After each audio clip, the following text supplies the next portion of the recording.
Hi, Mickey. Hey, Bob. How you doing? Pretty good. Just putting some final touches on my grooming, but, you know. Well, you've set the bar pretty high in your past appearances. I did, and I've gotten, you know, our Felix-Oscar contest sort of got so many responses complimenting me on my grooming that I decided to take it to a new level. I'm not sure I would have taken all of those as compliments, Mickey, but yeah, we'll talk about that later. A fascinating cluster of email was generated by that, and I found almost all of it painful to read.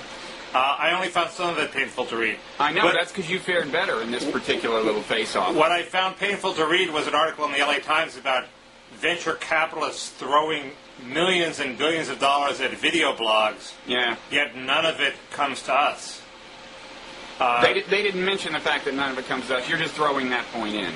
I'm throwing that point in, but I'm you know, asking. No, it's a mystery. The alleged mogul behind Blogging Heads TV, why none of this venture capital has trickled down to. And that would be me. That would be you. We're having some people work on that question. We have a report that'll come out soon on that particular mystery. I don't know. You issued a call for venture capital last time. What happened? I know. I used the Blogging Heads TV, you know, sprawling media empire to get the message out, but I guess it didn't. I don't know. Maybe you're right. You should actually approach these people. And wear a tie. And wear a tie when you do it. Maybe. It's well. I'm ready for that. Are you actually? Are you wearing a tie right now? You don't know, do you? I don't know, Mickey. That's the beauty of our technical setup. But it's sort of it's sort of justice that if our reach is so small that no venture capitalists even hear us when we talk, we shouldn't get any money, right? Well, in a way we should, because that we have an audience that small means we're an example of the long tail, and that's the latest craze. Yeah. But we'll talk about that later too, right? Yes. You know, also, speaking of Blogging Heads TV, I don't know if you know this, but we actually suffered some equipment theft. I heard a reference to that. I didn't. You mean you saw a reference to it in the afterthoughts? That's the only place it's been, I think. Yes. Or maybe some of the emails referred to it. Yeah, no. We this is the reason we've gone a whole week without new content. We were poised for a David Korn, Ross Douthat dialogue, and shortly before we discovered that a camera had been stolen that had been left at a Washington institution, which we will not name, and whose security infrastructure we will not comment on. But the interesting thing was, you know, usually theft is a zero-sum game. The thief's gain is your loss. Right. This was actually non-zero sum. It was lose-lose, because there was this bag that had our camcorder, our laptop computer, power adapter for both. He took the camcorder and the power adapter for the computer. So that left us with neither camcorder nor computer, and it left him with a camcorder that's not going to work for longer than an hour. Well, so isn't that sad? Whose camera, Korn's or Douthat's?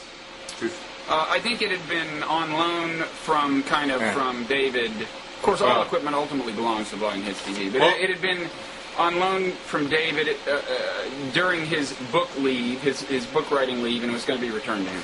The same thing happened to the Velvet Underground before they recorded their seminal third album. But then they developed a cult following. And they survived, yes. So there's hope. Yes, it may even have improved their third album by reducing the fidelity. Interesting point. And the Clash in Jamaica got their equipment stolen. So there. That's two. That's two interesting points. Thanks for sharing. Sure. Okay, so the world is kind of falling apart. That's the other thing going on. Right, and you're the great expert, and you've in fact deployed a new foreign policy buzzword in the New York Times, progressive realism. So what's the progressive realist answer to the Middle East? To the Middle East? Yeah. Could we start a little shy of having an actual answer? Sure. Just discuss it, and then by the end of our discussion, I'll have an answer. Okay. Well, here's my thinking. A couple of people, Thomas Friedman and a bunch of other people, point out that this is sort of non-state actors, as Steve Clements had a good blog post on this, perhaps acting to frustrate the potential for some sort of peace deal between not only Israel and and whoever is the government of Palestine, but also the U.S. might attempt to coax Syria back in a Libya-like fashion, and backed by Iran. And the temptation is to say, well, Iran, in its enthusiasm, has, like expansionist, aggressive dictators throughout history, has gone off too soon, and the temptation is to punish them for this mistake, the way we punished. Wait, they've gone off too soon in the sense of? In the same sense, when Hitler invaded the Sudetenland, if he'd waited 10 years, he would have won the war. If Saddam Hussein hadn't invaded Kuwait and waited 10 years, he would have been in a lot better shape. You're definitely plugged into these neocon blogs if we're starting off with an Iran-Hitler comparison. Well, I guess. no, but anyway, I thought this up by myself. But, good. But I don't quite see how to punish Iran for its, premature aggression. But the temptation is certainly great. If we wait 10 years, they're going to have nuclear weapons. Well, okay, but wait a second. I mean, you've totally bought into the claim that what happened here was that Iran called up Hezbollah and maybe Hamas a few days earlier and said, "Okay, go boys, now's the time." So or am I wrong? Are you assuming that this is totally orchestrated by Iran? I'm assuming Iran is backing it. Well, I'm not assuming I assume Iran's not averse to it, but beyond that, I think we just don't know.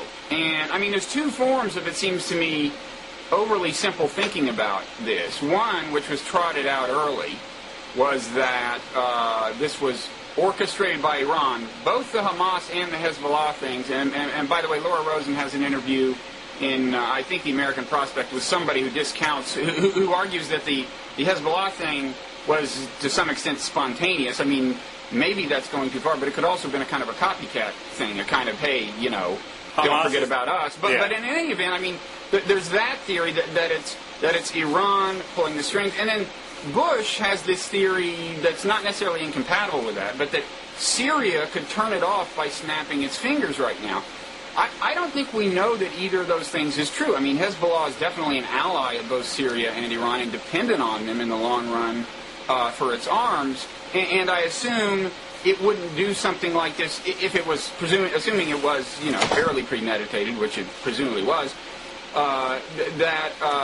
they would. I don't think they would do it, if either Iran or Syria objected, assuming they communicated with them. But, it's not as if you can't explain it in terms of being a Hezbollah initiative, and it's just, it's too simple a view of the world to think that Hezbollah is a subordinate as opposed to just being a junior ally of Iran and Syria.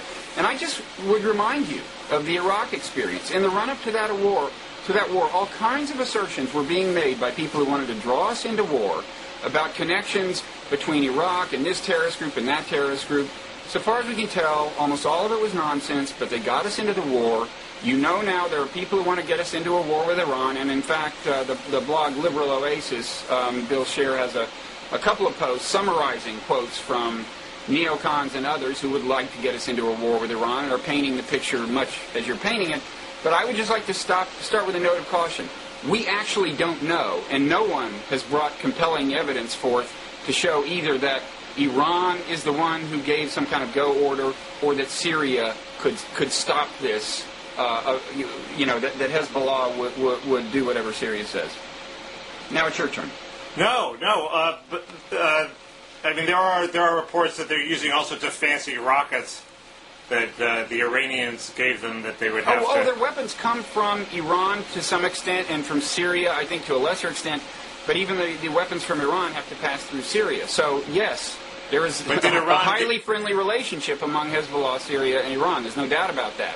The question is, what degree of autonomy does Hezbollah have, both in starting its operations and in deciding when to stop them? It just seems to me that right now the Israeli strategy is, we'll punish Lebanon so severely that the non-Hezbollah elements in Lebanon will rise up and disarm Hezbollah. That seems a total loser strategy. A, they're just going to get mad at Israel, and B, they don't have the power to disarm Hezbollah. Well, so rather than do that, it seems to be a much more promising strategy would be to go to their state sponsors. Is there any doubt that the Israeli military can beat the Syrian military? I don't think so. No, not by itself. No, if it was just Iran, if it was just Israel versus Syria, I don't think there's any doubt. Of course, once you start something like that, who knows where it ends? Probably ends with the U.S. Being in the war. We've got troops over there. It's hard to imagine Israel getting into a big war without us coming to their aid. All these scenarios end with the United States forcing Israel to stop. The question is, what do they do before we do that? Well, is that the way all these things end? You mean the hopeful scenario? I mean, it could end up with regional war in which America is involved, and there are people who are actively, not so explicitly agitating for that, but indwelling on Iran as being complicit. I wasn't thinking that we should attack Iran. I'm just thinking that we shouldn't. That it might make sense for Israel to go after one of the state sponsors. Well, what? Well, that's a scary thought. I mean, once you get Israel versus Syria, I mean, I think it's Katie bar the door in terms of how many people get drawn in. But it's an interesting question you raise. What exactly is Israel thinking? And it's not clear to me. I mean, you first have to ask yourself, is this more done out of domestic political considerations? In which case it makes obvious sense, because when people are threatened, which Israelis certainly have a right to feel, they like robust retaliation, just as Americans liked it after 9/11. Well, as one commentator put it, they haven't gone crazy with the retaliation. It's been controlled. It's been it's been disproportionate in the literal sense that the equation is kind of 10 Lebanese civilians die for every Israeli soldier or civilian who's killed, if not 15. I haven't done the actual math, and a similar kind of math prevailed in Gaza. And certainly, I guarantee you that's the way it looks from Lebanon and Gaza right now. And it seems to me, not all the strikes have been that focused on Hezbollah. Of course, Hezbollah is an elusive target. It's a guerrilla group, but when I gather they've been hitting gas stations, certainly fuel supply depots. The airport, maybe they can argue that Hezbollah would have had arms brought in from Syria and Iran. Oh no, I think that's part of the squeeze the Lebanese government strategy that I think is doomed. Right. Well, see, I don't think that's the strategy.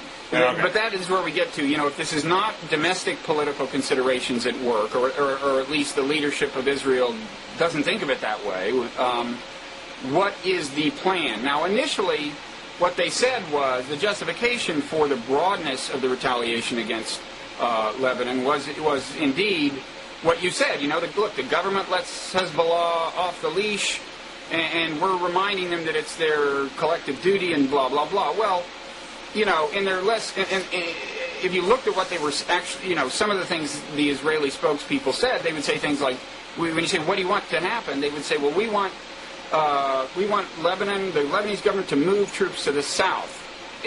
And that shows what they understood themselves, which is that what they were calling for is a civil war.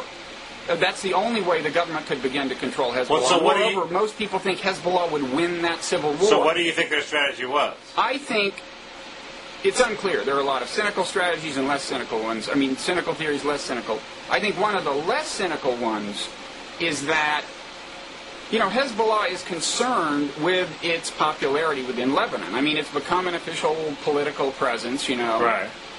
And while on the one hand it wants to show that it's tough and can strike Israel, on the other hand, it doesn't want to be blamed broadly across Lebanon with having screwed up the country and set it back 20 years. I think that's Israel's thinking. And so the harder you make it on the average Lebanese, the more, if you wait long enough, the more Hezbollah's going to feel pressure to cool it, and then the whole thing can stop, and Hezbollah, I guess, will look like it's been defeated or something. I mean, it's a comparable logic to what you have in Gaza. You ask, why did Israel wipe out the power supply for hundreds of thousands of Palestinians? I think there was a similar logic that you want Hamas to lose popularity, to be held responsible by the people for their discomfort. Under that theory, they'll stop soon because they've made that point in both areas. Well, they've made the people uncomfortable, but it's not clear that Hamas's. I don't know whether Hamas's popularity, for example, has really suffered. Well, it's not going to suffer in the short run. In the short run, they're going to rally around against the people who are attacking them. That's the argument against Israel's hope is that 6 months from now, once it's calmed down, everybody in Lebanon is going to say Hezbollah really screwed us. That could be, and that could be Israel's strategy, and they could want to just put that fear in Hezbollah's mind. This is the less, the more cynical theories are like, Steve Clemens was suggesting that Israel is concerned about America starting to do deals with Arab countries, partly as a result of our situation in Iraq, for other reasons, and it doesn't, and it wants to stir up the pot. As you know, I'm not averse to cynical theories about the motivation of Olmert, but I don't see a lot of evidence for that. And it was speculative, as he put it, anyway. What about the straightforward theory that they wanted to roll up Hezbollah's infrastructure, and there's a military campaign they have planned, and they're going to carry it out, and they think they can accomplish something to weaken Hezbollah militarily. I don't see quite how that happens if you have rockets stashed in people's bedrooms, but that's the standard thinking is what you just said. Yeah, that it's a very hard to do, and you've got to assume that they've already gotten the low-hanging fruit in the first week of this, right? And by Israel's own account, Hezbollah has 12,000 missiles left, and it's only spent 1,000 of them so far. And I've got to assume that any missiles that are easy to take out have been taken out. Now, you could be talking ground invasion, to clean the thing out. It might be worth recalling that going into Lebanon on the ground is what gave rise to Hezbollah.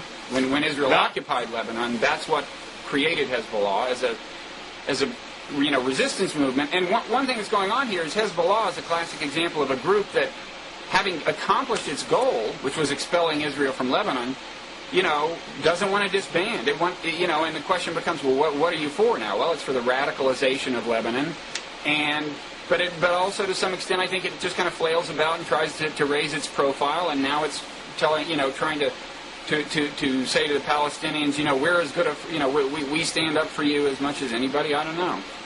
Well, there's a writer called Zev Schiff who says that Israel has a good way to go in its campaign against Hezbollah, that they have not gotten all their low-hanging fruit yet, and that there's a bunch of bunkers and stuff that they haven't, storage bunkers, a third of which were prepared for the longer-range rockets that they still haven't attacked, that they're going to attack.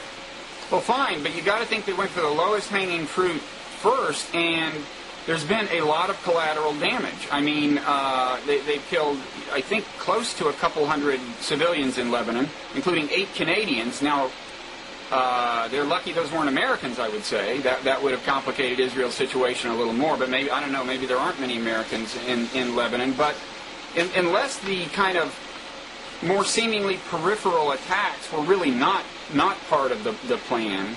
I guess I'm just saying that you would think they go after the lowest hanging fruit first, so you would have the least collateral damage at first. If the ratio of collateral damage to successful strikes rises, you're going to see, just waste laid to Lebanon and a whole lot of bad publicity for Israel.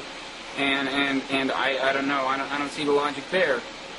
But I think the Israeli response in both Gaza and Lebanon gets back to the fact that one thing they share with George Bush is they just don't buy the idea that hatred is a big part of the underlying problem.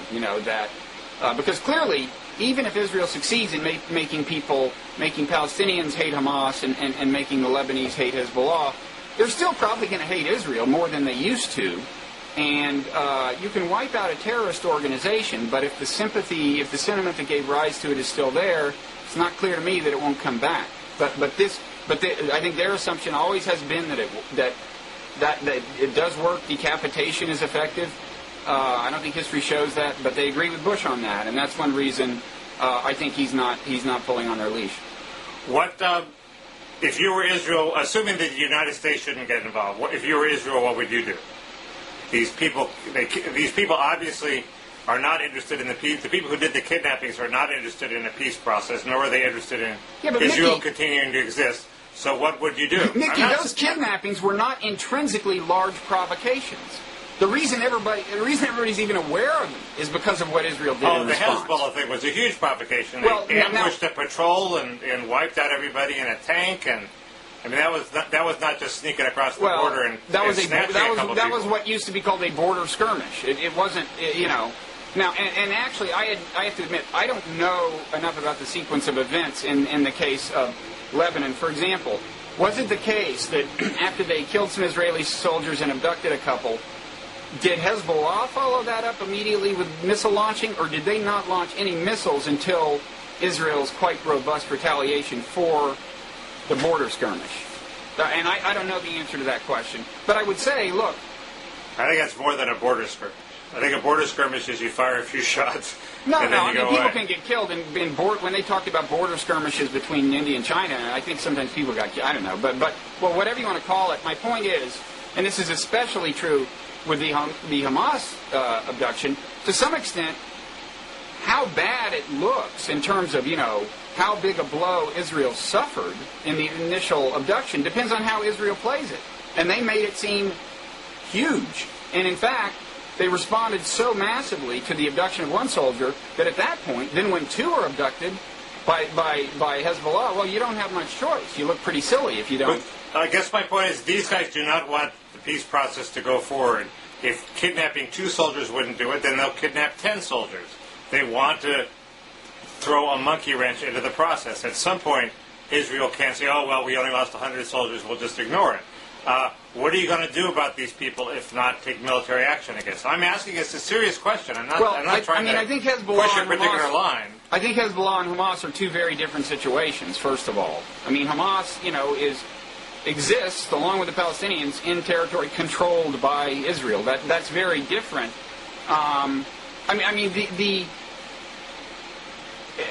certainly what Hezbollah did is harder to justify than what Hamas did. I mean, Hezbollah can't claim that they were you know, an oppressed people living under Israeli rule or anything. You know, Israel got out of Lebanon, and although there's some dispute over a piece of turf there at the Lebanese Israeli border, my impression is that.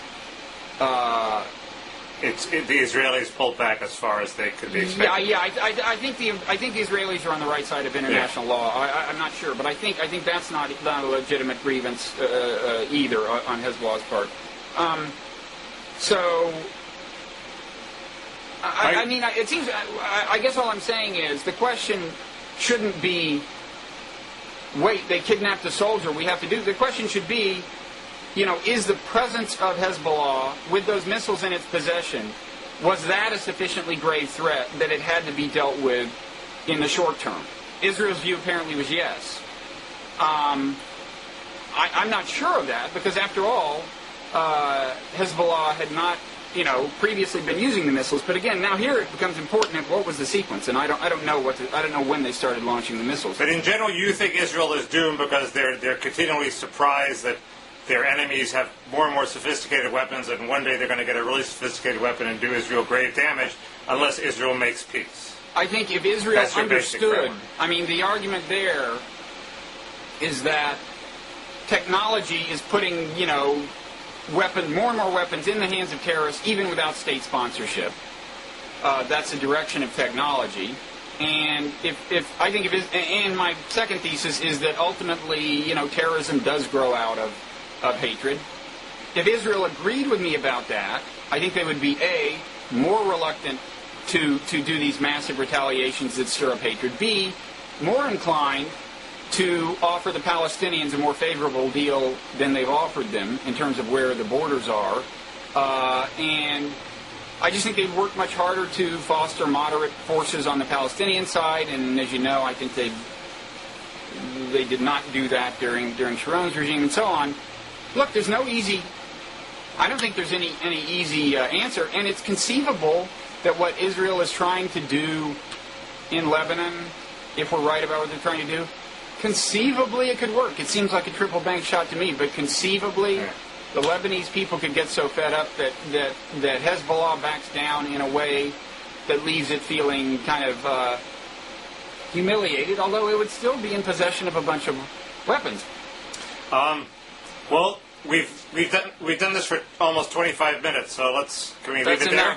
Let me just say one more thing. Is apparently today Olmert said we're not going to stop this offensive until they return those 2 soldiers. That sounds to me like he wants to keep it up a long time, because I don't think those soldiers are coming back until you swap. I think Hezbollah wanted 3 people in return for them. And by the way, there's a precedent. Israel used to do these deals. And what Hezbollah wanted was 3 people in return for them. I don't see those soldiers coming back in a way that doesn't save face for Hezbollah. So I think what Old Mert said today was, get ready for a very long war. Sounds like it. Moving on to a very long op-ed piece. Okay. Historically long op-ed piece by you. Yeah. And it was moving up on the most emailed list and threatening Shamu, how animal what is that training. Story? It's an incredibly popular story that's been on the top of the most emailed list of the New York Times for days about how animal training secrets saved my marriage. The secret of whale trainers like Shamu's trainers could be applied to husbands. And you were right behind it, but now it's fought off your challenge and you're falling down the list again, I'm afraid. Well, what happens is, It's probably because people read my powerful blog questions. Your powerful critique. My powerful critique of your piece, and they lost faith. So, can I pursue my powerful critique of your piece? Yes, and I can... Well, can I say what the piece was about? Yeah. Okay. It's this grandiose thing. I think you'll agree that it had a certain grandiosity to it, right? Yes, that's like one person said, I love your writing, Mickey. It has that pompous quality. Somebody said that to you? Yes, but this didn't have a pompous quality. But it did well, have not a the grandiose texture of the quality. writing itself, maybe, but the very idea of trotting out what I purport is to be a new foreign policy paradigm that is probably better suited to Democrats than Republicans. And it has a new name, progressive realism. And actually, if I didn't have the new name, I wouldn't have had quite the audacity to trot the thing out, I think. I like the name. But basically, kind of 2 points. First of all, there is this tension currently between so-called realism, the realist school of foreign policy, which says, look, just pursue national interest in this completely cold, calculated way. Don't do any do-gooding around the world, Right. That's associated with Henry Kissinger. And then there's idealism, which says, part of our foreign policy should be to, just for moral reasons, we should be concerned about people everywhere and do good things. And liberals are traditionally, they have an idealist dimension in them, but after the Iraq War, since this humanitarian impulse is what led a lot of them to support the Neocons, who also have a big humanitarian streak, at least in the sense of supporting democratization and human rights, there's this suddenly liberals are starting to say, wait a second, maybe there's something to be said for the realists, people like Brent Scowcroft who were skeptical of the war. Okay, so I make the point, the more interdependent the world gets, in terms of diseases spreading around the world, in terms of economic interdependence, in terms of, collapsed states leading to terrorist infrastructures that are bad for us, the more our fortunes are affected by the fortunes of people around the world and correlated with those fortunes, the less a difference there is between realism and humanitarianism. Because in such a world, an enlightened focus on self-interest leads to a certain amount of de facto humanitarianism. And my point is, it seems to me that the neocon strategy fits completely easily within that framework. They are arguing that Arabs are chafing under authoritarian regimes. They're angry. They take it out on us. They blame us for the authoritarianism of Saudi Arabia. And if we could take some action that help solve this root cause of terrorism, that it would be both idealistic and serve our interest in reducing terrorism around the world. And it seems to me you made a crucial step that made this strategy seem more plausible, because you say basically there's not, in arguing that we can let authoritarianism die naturally, you say, well, we can wait a decade or two because terrorists aren't going to have really dangerous weapons of mass destruction for a decade or two. Well, why couldn't the neocons say that's all the more reason to get the invasions out of the way now before anger can translate instantly into weapons of mass destruction? So in effect, you've made the neocons' argument for them. Short-term anger. doesn't matter that much because they can't do anything with it. It's the long-term anger we have to worry about. Okay, on the first point, of course, neocons, like everyone, will, to the extent they can, justify their humanitarian aims or their idealist aims in terms of national self-interest when the two coincide. But the neocons do purport to go further. Like I think in the case of Chinese human rights, where they would favor getting some dissidents out of jail over continued economic engagement, even if that would be in America's self-interest. I think that's the neocon line. So there is a difference between me saying, I'm saying, no, it's enough now to focus on national self-interest, because if you do it in an intelligent way, you'll wind up doing as much good as an explicitly humanitarian policy could have realistically done anyway. But your framework is not an argument against the war in Iraq, other than the fact that you say, well, I think I'm against the war in Iraq. I think it is, and let me let me say why. I mean, first of all, I differ from the neocons in having actual faith in the ability of markets to bring political liberty. Markets tend to spread naturally. China, they have an irresistible productivity, and I think they tend to entail the political liberalization of countries, and I think China's demonstrating that. And I say, put your faith in that dynamic. It's not clear to me the neocons believe that. They, as you said, want to invade now, impose democracy now. And you say, well, why not get it done now? And the answer is because when you're the one doing the invading, and that's what they want, America does all the invading, you incur a huge amount of blowback in terms of hatred and resentment that morphs into terrorism. And Iraq is Exhibit A. You got, whatever 10, 20,000, jihadists floating around who weren't jihadists when this thing started, and they'll have to go somewhere, and they'll hate America at the end of the war. I should say something I didn't say in the piece, but I worry especially about this kind of positive feedback cycle between terrorism and our overreacting to it, which so far we seem to have a tendency to do, where you have to worry about generating an appreciable amount of anti-American terrorism because you generate it, we overreact, people just naturally overreact. And unless you have a president who's extremely good at resisting that impulse, then you wind up doing ultimately what the terrorists want, which is stirring up more hatred. So I worry a lot about this positive feedback cycle. That's why I don't want to go around invading every country that we think needs to be democratized. But it does seem to me you overestimate, or might overestimate, the lasting anger produced by the fact that we fight a war against somebody. And when we fought a war against Germany, there doesn't seem to be much lasting anger. I got an email from an unnamed person, let's call him Rob Long, who said, what about Central America? Well, they were supposed to hate us. Now they don't seem to hate us. Central America seems to have turned out okay. It does seem to me that there's sort of a double accounting here. Anytime anybody's mad at us because we've invaded or taken military action, you count that short-term anger as a horrible thing, but the anger of people simmering under the authoritarian governments that we don't overthrow, you say, oh, well, we can wait that out, nothing's going to happen.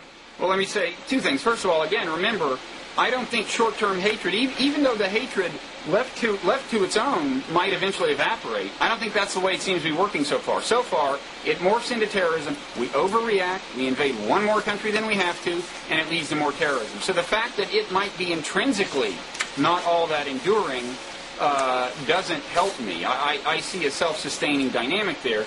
B, on your point about, well, isn't it just as bad if they simmer under authoritarian rule? Won't they hate us just as much? Well, you're assuming that we're sitting there propping up the authoritarian regimes. Because if we're not, then the hatred and resentment won't be directed toward us. And this is something I didn't have time to get into in the piece. But I'm very skeptical of us making these firm alliances with authoritarian regimes, which so far we've demonstrated a tendency to do. But the Saudi regime, the people living under it, do hate us, even if we're not propping it up. They think we're propping it up. We are propping it up. So we give them weapons. So would you stop propping it up? That's the neocon agenda. The neocon agenda is to foment a revolution in Saudi Arabia.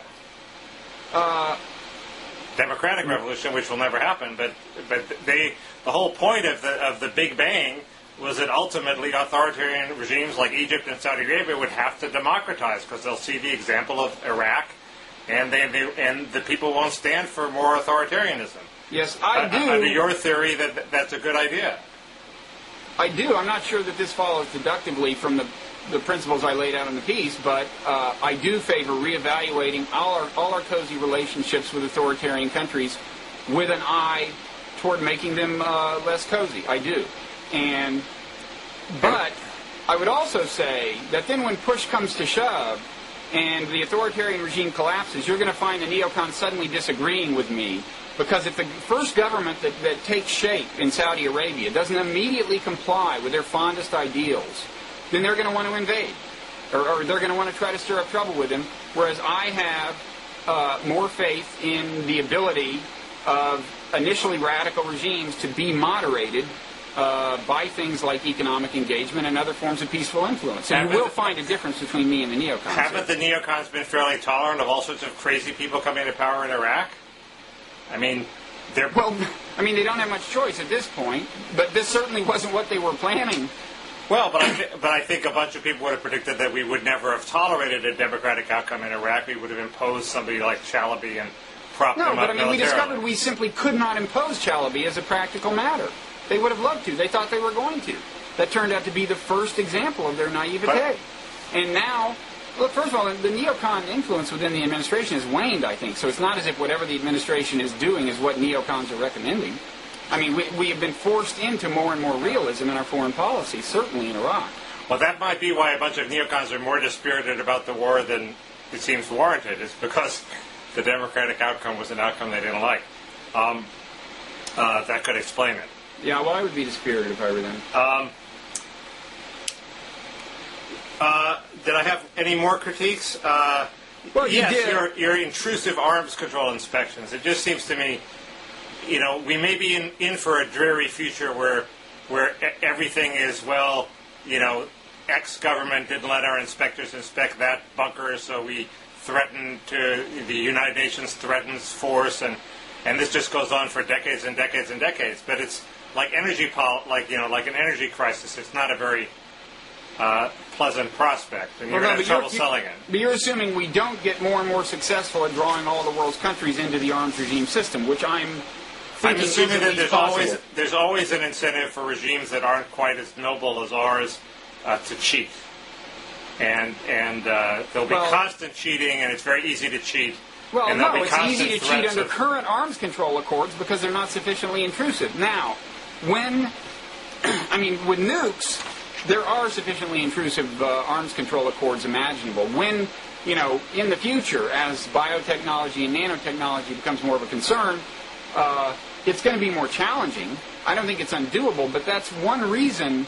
It's because of that future threat. That's one reason that I do think in the long run you have to support the kind of economic engagement that I claim does lead to free market, economically and politically liberal countries, that is to say politically and economically free countries, because they have a certain natural transparency. I mean, in the long run, the way I see the technology playing out, I don't see a hope for the world, say 30, 40 years down the road, short of basically all countries being free market democracies and being involved in a certain amount of international governance that includes the respect for, includes compliance with arms control accords. That's the long-term goal. And the point I'm making is, you're saying arms control is so messy, there's always a recalcitrant regime. Well, so far there has been, but the goal is to slowly coerce everyone into compliance, whereas what you're relying on is just what the neocons have so far relied on because of their aversion to arms control, which is just when you suspect the country of having illicit weapons, you invade it. That never ends. I mean, there's no scenario where that eventually gets us to a world where you don't have to do that, right? Well, this brings me to my most pessimistic objection, which is I don't think we ever get to a world that's safe. Under your theory, lethality is greater and greater amounts of lethality are available to smaller and smaller groups of people. Eventually, if we're in a situation where any 10 angry people are able to unleash a gale of mass destruction, we're doomed because we're never going to get that level of hatred down that far. If it's not people who hate us because we're decadent Westerners, it's going to be animal rights people, it's going to be nihilists, it's going to be somebody's going to want to blow us up, and if they have the ability to blow us all up, they will blow us up, and that's why Jim Pickett says we all have to get on spaceships. What's your argument against that? Well, I mean, you say, I think you just said it, you say in your blog, if eventually any 12 reasonably well-educated angry men can cook up a devastating attack, isn't it hopeless? Well, first of all, you're the one who said we'd get to a point where any 12 people can do it. I didn't say that. All I said is it's getting, that I think hatred will be more and more efficiently converted into massive lethality. So the example you cite is yours. Secondly, though, I'd say... Well, how many angry people does it take now to cook up a WMD, and how low will that number go? I don't know the answers to that question. All I'm saying is the numbers will grow more disturbing, and we should prepare for that world. And why should we expect it to stop at any point? Oh, I don't know. I mean, I also think there's more in the way of... There's turning out to be more in the way of countermeasures that are not terribly intrusive on civil liberties than I might have thought at one point. But at the same time, I would also say the way to avoid intrusions on civil liberties as the solution to this problem is to just reduce the amount of hatred in the world. But let me just, I mean, you say, if eventually any 12 reasonably well-educated angry men can cook up a devastating attack, isn't it hopeless? Okay, well, that's your scenario, not mine. But even if we grant this dire scenario, I would say, no, it's not hopeless. I mean, more devastating attacks is worse than fewer. I mean, however dire the situation is, you try to make it less dire. I mean, I suppose there's some level of devastation beyond which the whole thing spirals downhill, and but the fact that maybe one or two devastating attacks somewhere in the world per decade may be the best case scenario in the future. That doesn't lead me to not want to seek the best case scenario. If the other scenarios are worse than that. I mean, you're looking at this in a binary way, as if a single catastrophic event is tantamount to the end of the world. It's not. You just want to reduce the number of catastrophic events. No, I just want to know what the future is going to be like. If the future is we lose a city every year versus now when we don't lose a city every year, I want to know that. Well, I think there's a way to avoid losing a city every year. I'll mentally prepare myself. I think there's a way to avoid losing a city every year, but I really think that you need the kinds of things that I outlined in this piece. If you want to avoid that, it could be just me. Well, but that's my view. The trade-off with civil liberties is much worse than we think, and we need a really very intrusive anti-privacy regime. All I would say is that in my framework, the less hatred there is in the world, the less you will have to sacrifice civil liberties to stay safe in the future. That's a key point, that it's safe to say not every leader of any nation in the world is adhering scrupulously to. Well, fair enough. It just seems to me you set this trend out where lethality gets available to smaller and smaller groups, but then you don't follow it to the end. You say, well, it's going to stop somewhere before it reaches this utterly pessimistic conclusion. And why is that? It seems to me you have a responsibility to say why that would happen. Well, I just think I can honestly say that I don't claim to be able to know what the situation's going to be 30, 40, 50 years down the road. There could be miracle safeguards. I don't know. All I'm saying is that I think the equation is going to get more alarming than it is between amount of hatred and threats to our security. Yeah. Fair enough. I'm through playing devil's advocate. Okay. I mean, the last thing I'd say is there are these two different senses of the word progressive that are the pillars to this body of thought, but I think we've probably actually talked enough about my grandiose thing. Maybe another time. I was very glad that you saved the international law part for the second part of your op-ed, because I think that's the tougher sell. Well, it depends on your crowd. I mean, I'm not even sure you should try to sell that at all. You might just try to sneak it in. But the celebration of markets is the tougher part for the left, and that's what I led with. And it supposedly is a more left than right worldview. I mean, it has something to antagonize everyone. That's true, including you.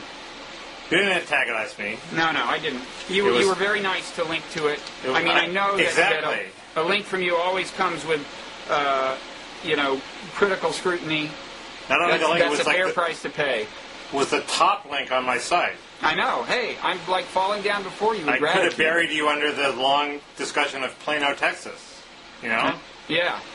No, So, hey, I'm not kidding. This is serious. I'm in your debt. It probably would have topped out at like 6 or 7 instead of 4 on the most emailed list if it hadn't been for you, man. You owe me big time. If I'd done more, maybe you would have beaten Shamu. Anyway, don't be so hard on yourself, Mickey. The next topic is the long tail, and this is a new book by a guy named, I guess, Chris Anderson. He's editor of Wired. And I get confused, which distributional curve is the hip one? Is it the long tail where what we care about are the people far out on the distributional curve that are tiny players, or is it the power law? It seems like only 6 months ago we were all supposed to be worried about the power law, where the important thing to concentrate on is the 1 or 2 big players and forget about the long tail. It took me a while to realize that this is the same curve. The long tail curve is the same curve as the power law curve. It's just that Chris Anderson is looking at the tail of it, and Malcolm Gladwell, in his power law article, is looking at the head of it. Yeah, the Gladwell link you sent me led to some piece other than the one you wanted to send me to, I think. So I actually haven't read that. But what is the power law saying? The power law thing is if you have this curve, which is, looks like a hockey stick,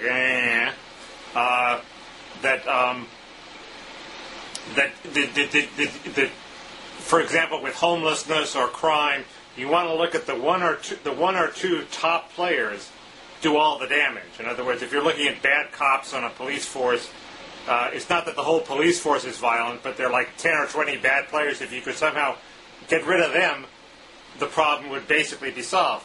With homelessness, there are like a few chronically homeless people. If you could give them all apartments without encouraging other people to become homeless to get the apartments, you would basically solve the homelessness problem. Whereas the long tail people say, don't look at the 1 or 2, big important players. Look at the long tail of tiny players.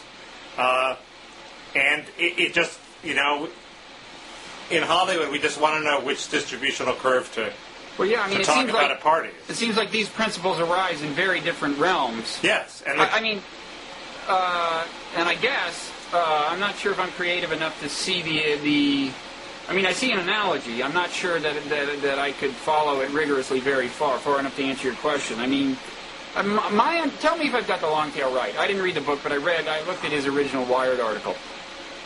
The principle is that as it gets cheaper and cheaper to create and distribute informational products, then the size of the audience that it's economical to reach, that you can make a profit by reaching, drops, right?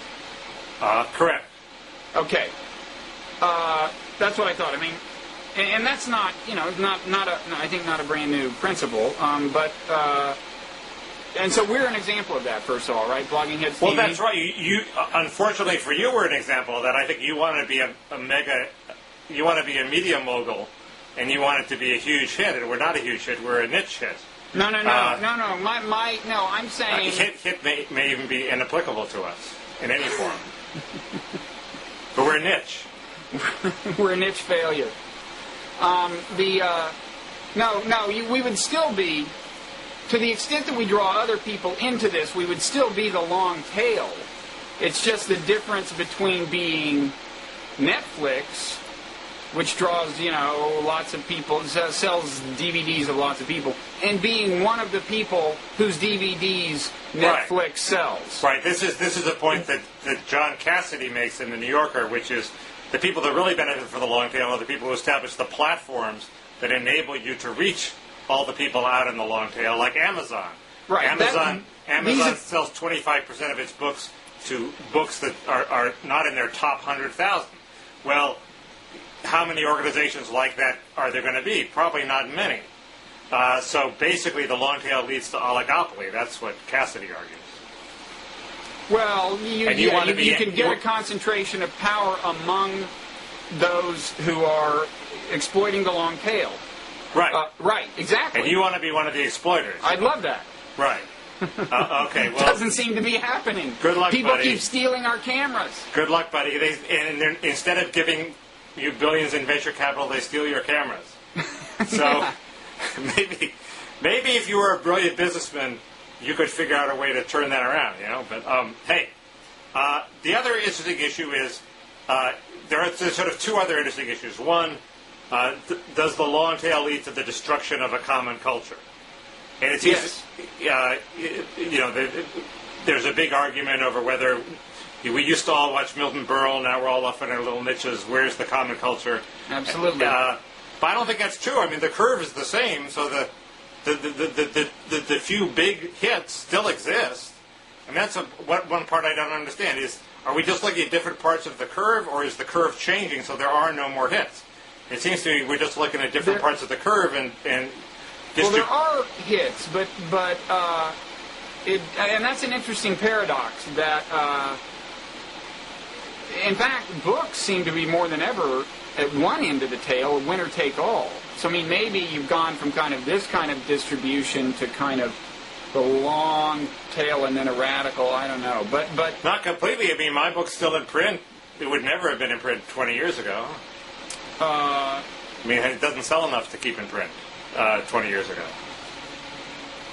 That may be true. No, but whenever someone's reading your book, they're not doing, they're not being plugged into some larger cultural product. I mean, I think it's true that when you and I were young, there were like 3 TV networks. So if you saw an episode of Bonanza or Ed Sullivan, you could go to school the next day, and there's a pretty good chance that there'd be some kids to talk to it about. Whereas if you've got, well, I don't know, maybe I'm wrong and I shouldn't finish that sentence, but it certainly seems to follow that the more time people spend watching their little niche products, the less time they spend watching things that everyone else is watching. Right, but maybe the things that the few common products that remain are more important than Bonanza was. Maybe it's enough that everybody watched the Super Bowl and the Academy Awards. Well, everybody knows about Zidane's headbutt, for example. Exactly. And isn't that more important than Bonanza? What do I know? But it does seem to me that the World Cup isn't going to disappear. So I'm with Anderson there. I'm not worried about the demise, about the long tail resulting in a greater demise of common culture than is happening already.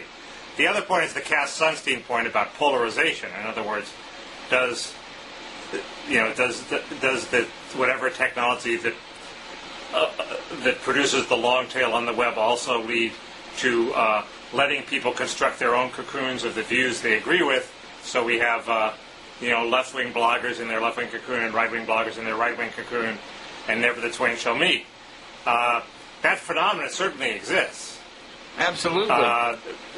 It's not clear to me that the long tail, the millions of idiosyncratic bloggers are a solution to it or exacerbate it. I haven't figured that out yet. Although an interesting feature that we've seen on here on Blogging Heads TV is that when you get left and right together and they're actually talking to each other rather than writing about each other, they tend to be pretty darn civil. And that's true. Anderson has a chapter devoted to attacking the polarization thesis, which I haven't read. So no, I think the polarization, that may be the point he makes. I think the polarization thesis is for real, especially as it plays out in the print blogosphere. But maybe we are the antidote to that, and maybe what we need is not venture capital, but philanthropic funding, Mickey. Hey, their money's just as green. Yeah. So I do think that when people talk to each other, I agree that they become more civil. We have seen it, actually. We actually have seen it on Blogging Heads TV. People who had been a little snippy about each other in print being very nice to each other on our show. We're bringing America together, Mickey. You don't know Snippy, Bob. Mickey, one thing I know is Snippy, and I know it with you. I just linked to a post the headline of which is Mickey Kaus is a expletive moron. Yeah, I wrote that, didn't I? No, it was written by lawyers, guns, and money. But then, now we're best friends. Do you deny the charge, by the way? Do you think they're wrong? Well, he had a point in his post, so I had to concede. So right here, Blogging Heads is leading to more civil and tolerant But my discourse. point is that wasn't Blogging Heads. My point is that the level of vituperation in the ordinary blogosphere is much more vicious than anything we've seen on Blogging Heads. I agree. That's partly driven by political developments, but I do think it's partly a technological artifact. I agree. Anyway, the other problem is I've never figured out how to reach the long tail of bloggers. I mean, I know they're out there, but every time there's no platform that lets me reach them. I mean, every time I think of, I would love to try to publicize, posts of mine by sending it around to every blogger in the universe. There's no way to do that as far as I can see. Well, they can read you if they want to, right? Well, right, aside from that. Aside from doing nothing and letting them find me, all the proactive things involve picking the top 10 bloggers and sending them an email. And you do that? No, I take rifle shots, though. Anyway, I haven't learned how to capitalize on the long tail. Okay. Should we move on? Yeah. We're quickly, Mickey, can I suggest that maybe we should have a feature called Brush with Greatness, where if either of us has any form of contact with some famous person, we briefly trot it out? God, that's such a terrible idea, but go ahead. Okay, here it goes. Matt D. sent an email about how David Byrne, the guy who started Talking Heads, remember the op-ed that Ann Coulter used to say that I have affection for terrorists? Yeah, no, I saw that. David Byrne, in an interview that I was directed to, talks about this op-ed that he says was written by an evolutionary biologist or somebody. Well, somebody is actually more accurate than evolutionary biologist, but anyway, it's clearly mine. And at the end he says, and I thought, after reading the piece, and I thought, seems kind of reasonable. And I was thinking that maybe I could get him to do like a blurb for my next book or something. Seems kind of reasonable. Yeah. David Byrne. You have a guy whose movie was called Stop Making Sense, praising your logic. That's we can put that in the blurb. I think Bruce Willis was a fan of your other book, so... Well, that was because it justified, he thought, infidelity. But do you think... So David Byrne used it to justify cutting a track off some compilation where he had Muslims chanting over a groove. How'd you know that? Oh, you read the email? Yes. It's true. So you're cited as a justification for censorship. He used it to justify appeasing radicals, yes. Yeah. But, I don't know. Do you think it's kind of... here you've got the guy who started Talking Heads, and then we started Blogging Heads, and then there's this kind of almost union, synchronistic kind of convergence of paths, you think? Could be. We should have him on the show. You should invite him. Yeah. We'll do that. That would be a real coup.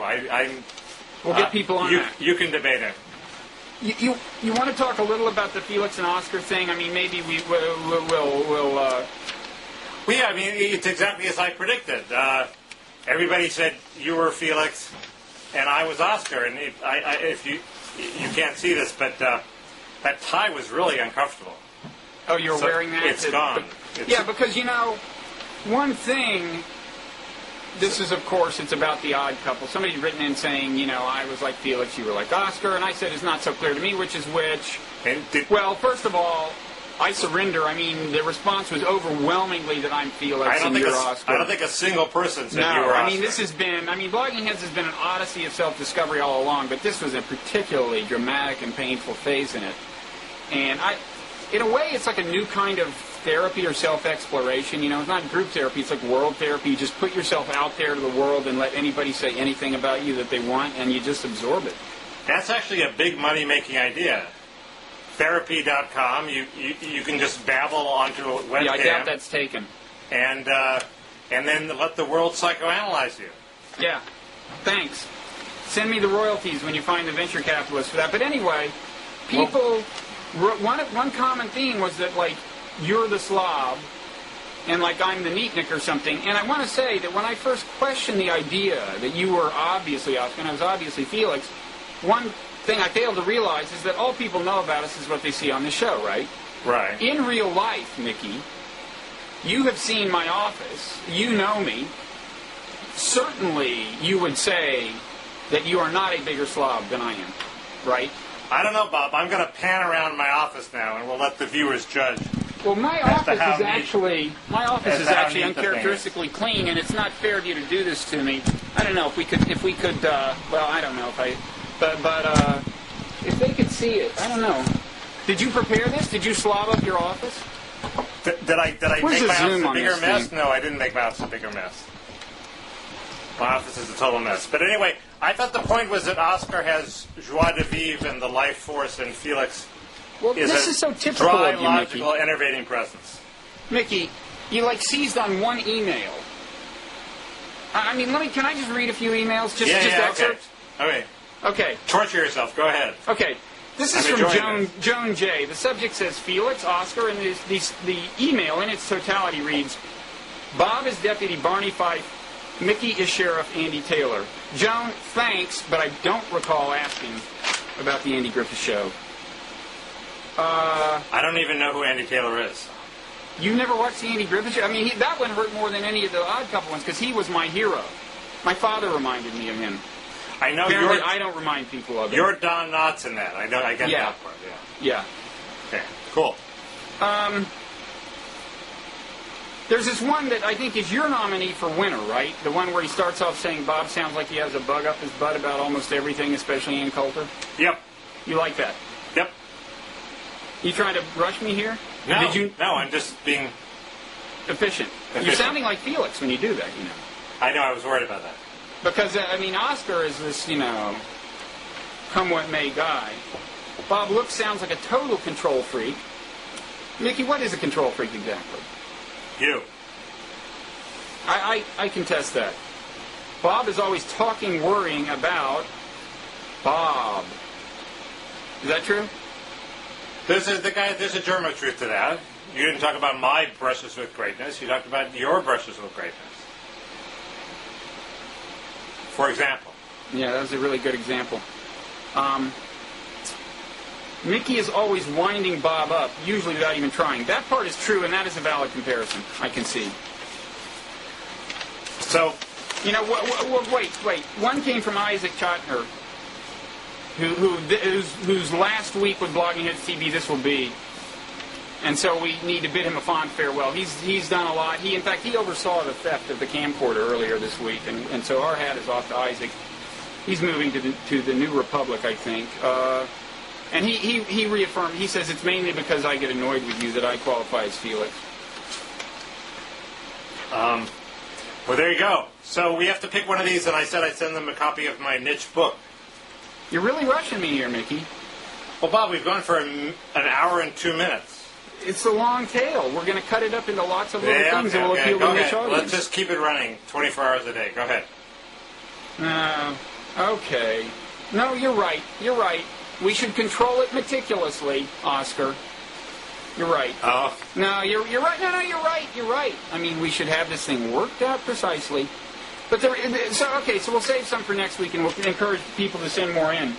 But there's one other thing I would say, Mickey, about our real lives as opposed to the lives that we project on TV.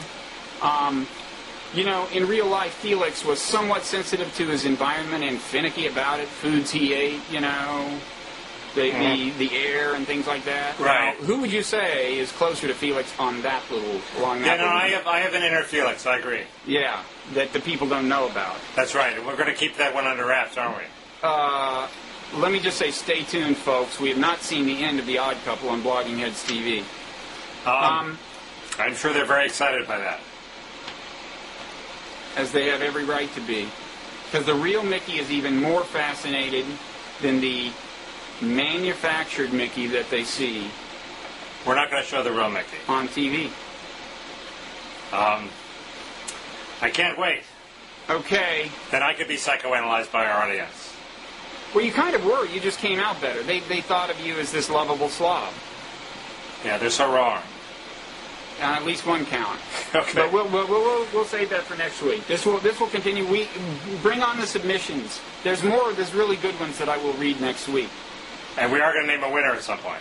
We're going to name two because I think you and I are going to disagree. But both of them will get a copy of your book, The End of Equality, along with a foot massage from you. The foot massage was your idea. No, but I think you agreed. I think we have it on video. And a couple of them mentioned that they're looking forward to it. I noticed that. Those were the ones that scared me. Yeah. Okay. All right. See ya. Okay. See you around. Okay.